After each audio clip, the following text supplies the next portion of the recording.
Poštar Franc po vas igre, vsak ga vpraša, kaj pa je.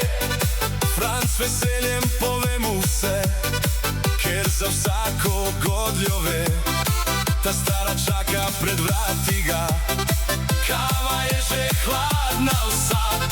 Franc se smeje, 1, 2, 3, za mizo odhiti. Poštar Franc je pravi žganc, po vasi hodi, zgodbe trobi. Ko ding dong zazvoni, pri vratih so že vsi.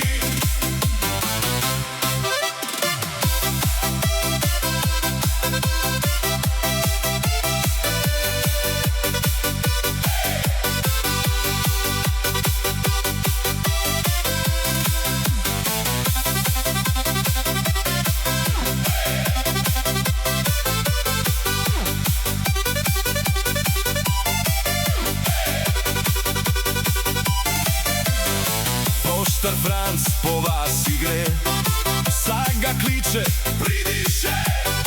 Njegove zgodbe so res fine, to so čiste lovske himne. Od Zdenke pes že čaka ga, da mu kost od južne da. Franc pomaha, grem naprej, jutri spet se vidimo, Franc je pravi žganc, po vasi hodi, zgodbe trobi. Ko ding dong zazvoni, pri vratih so že vsi.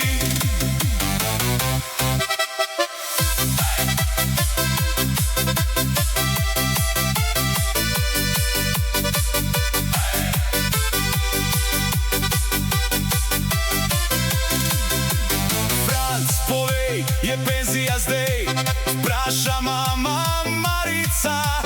Franc se smeje, kar odpri, iz koverte po denarju zadiši.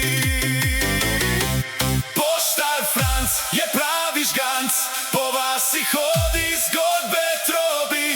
Ko ding dong zazvoni, pri vratih so že vsi. Poštar Franc je pravi žganc, po vasi hodi, zgodbe trobi. Ko ding dong zazvoni,